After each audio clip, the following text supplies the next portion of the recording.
Student, आप सभी का स्वागत है मेरे यूट्यूब चैनल पे। आज मैं फिर हाजिर हूँ आपके लिए एक वेरी इंपॉर्टेंट क्वेश्चन के साथ, जो आपके हम सेकंड सेमेस्टर में, ठीक है, सेकंड ईयर में।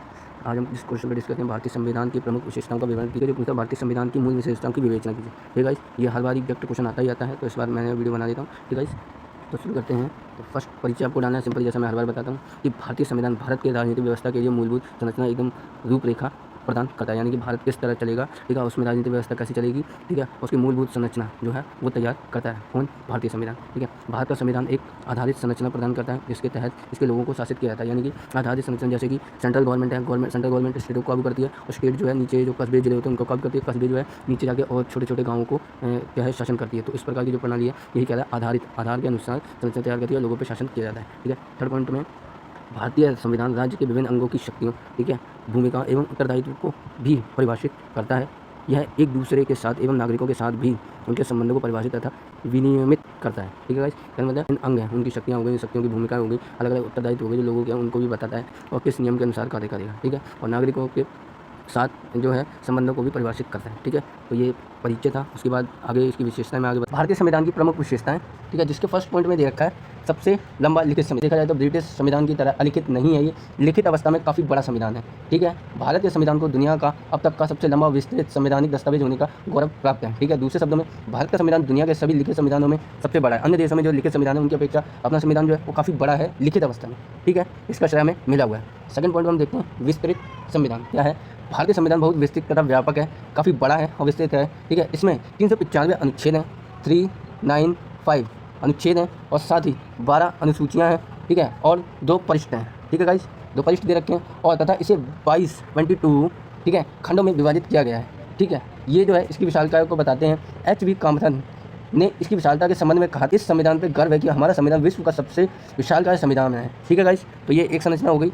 उसके बाद क्या है, थर्ड पॉइंट है लोकतंत्र। भारत ने लोकतंत्र को अपनाया। ठीक है, देखिए भारतीय संविधान में लोकतंत्र का आधुनिक रूप से पश्चिमी से उधार दिया गया है, यानी कि पश्चिमी देशों से हमने लिया है उन लोगों से। ठीक है, लोगों के पास जाने के लिए सरकार की अवैधिक जिम्मेदारियां हैं, इस काम के लिए लोगों द्वारा सरकार। अब हम लोकतंत्र में क्या होता है, लोग अपनी सरकार खुद चुनते हैं, वोटों के माध्यम से ज़्यादा हम चुनते हैं, हमारे द्वारा वोट किए जाते हैं। उसके बाद जो नेता आते हैं वही हमारे लिए नियम बनाते हैं। ठीक है, तो ये लोकतंत्र की एक विशेषता है। और पॉइंट हम देखते हैं गणतंत्र शासन प्रणाली की स्थापना। गणतंत्र शासन प्रणाली में राजा का बेटा राजा बनता था। ठीक है, वो वंशानुगत प्रणाली चलती थी, लेकिन वंशानुगत को हटा के अब ये गणतंत्रात्मक शासन प्रणाली की स्थापना की है। इसमें कहा गया है कि गणतंत्र यानी कि लोगों द्वारा जो वोट दिए गए, वोटों के आधार पर नेता को चुना जाएगा, जैसे कि हम अपने राष्ट्रपति को चुनते हैं, प्रधानमंत्री को चुनते हैं और मुख्यमंत्री को चुनते हैं। फिफ्थ पॉइंट धर्मनिरपेक्ष राज्य की स्थापना, यानी कि भारत जो है वो धर्मनिरपेक्ष राज्य है। ठीक है, धर्मनिरपेक्ष यानी कि सभी धर्मों को समान महत्व दिया गया है, सभी धर्मों के लिए, सभी धर्म के लोगों के लिए समान महत्व है, किसी एक धर्म को विशिष्ट अधिकार नहीं प्राप्त है, सभी धर्मों को समान महत्व प्राप्त है। समाजवादी राज्य की स्थापना जो है वो छठा हमारा पॉइंट है। उसमें देखते हैं 42वें संविधान संशोधन द्वारा संविधान की प्रस्तावना में समाजवादी शब्द को जोड़ा गया था। ठीक है, संविधान के 44वें संशोधन में भी इसको प्रस्तावना के स्थान पर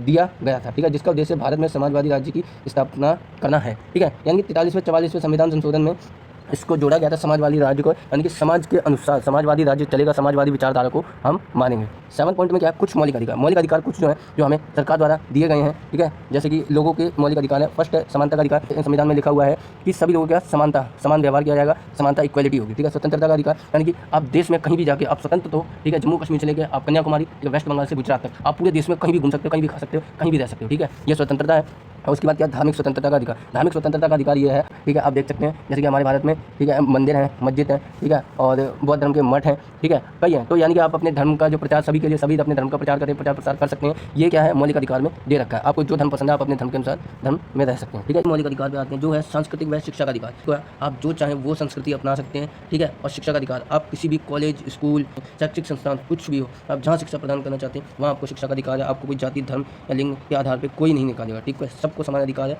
हर कोई जहाँ मर्जी पूरे देश में जाके कहीं पे भी शिक्षा प्राप्त कर सकता है। ठीक है, ये हो गया शोषण के विरुद्ध अधिकार। ठीक है, और किसी कंपनी आदि में क्या जबरदस्ती कार्य कराया जा रहा है, कम सैलरी दी जा रही है, आपको क्या है, आपका शोषण किया जा रहा है, जैसे मतलब आपको जबरदस्ती कार्य कराना, ठीक है, और मजदूरों के साथ मारपीट वगैरह की जा रही है, तो आप उसके विरुद्ध जाके, ठीक है, कंप्लेंट करा सकते हैं। ठीक है, ये आपका एक मौलिक अधिकार है। ठीक है, यानी कि आपको कंपनी या किसी ठेकेदार के अंडर में डरकर नहीं रहना है। ठीक है, ये शोषण के विरुद्ध एक अधिकार है आपका, मौलिक अधिकार। ठीक है, उसके बाद हम देखते हैं संवैधानिक उपचारों का अधिकार। जितने भी आपको अधिकार दिए गए हैं मौलिक अधिकार, उनकी रक्षा ये संवैधानिक उपचारों का अधिकार करता है। कहने का जो क्या है, ऊपर के सभी जितने भी मौलिक अधिकार हैं उनकी रक्षा करता है। ठीक है, ये संविधान का एक अधिकार है जो उपयुक्त जितने भी अधिकार हैं उनकी रक्षा करता है। ठीक है, अगला पॉइंट है आठवां हमारा मौलिक कर्तव्य। ठीक है, मूल संविधान में केवल मौलिक अधिकारों की व्यवस्था की गई है, परंतु 42वें संविधान संशोधन किया गया था जिसमें नागरिकों के लिए 10 मौलिक कर्तव्य भी निर्धारित किए गए थे। ठीक है, लेकिन वर्तमान में इनकी संख्या जो है 11 है, क्योंकि बाद में इनकी संख्या 11 कर दी गई थी। क्योंकि जैसे कि क्या है, कुछ मौलिक कर्तव्य दिए गए हैं, जैसे अब राष्ट्र ध्वज की इज्जत करना, राष्ट्र के लिए देशभक्ति के कर्तव्य करना, ये कुछ मौलिक कर्तव्य हैं जो नागरिकों के लिए दिए गए हैं। ठीक है, उसके बाद क्या है, एकात्मकता की ओर झुकाव के साथ संघीय व्यवस्था। ठीक है, संघीय व्यवस्था में इसमें दिया गया कि देखिए हमारे भारत में क्या है, 29 राज्य हैं, 29 राज्यों का संघ जो है वो भारत है। भारत के केंद्र में राज्य में मध्य शक्तियों के बीच विभाजन किया गया है, यानी कि इन पर शासन करने के लिए केंद्र और राज्य के बीच में विभाजन किया गया है।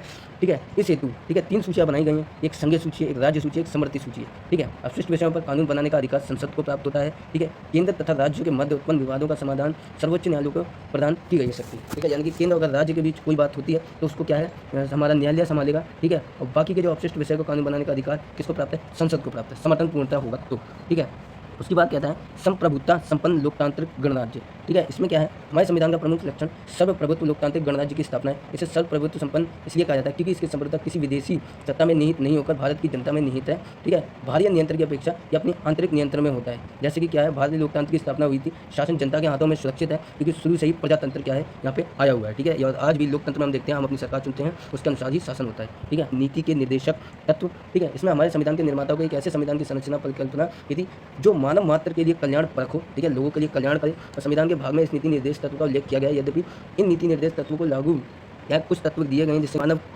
के मात्र का कल्याण हो, यानी कि मानव का कल्याण हो, उसके लिए कुछ नीति निर्देश तत्व बनाए गए हैं, वैसे लागू करना केंद्र और राज्य सरकार का कार्य है। ठीक है, तो गाइस ये खत्म होता है हमारा क्वेश्चन।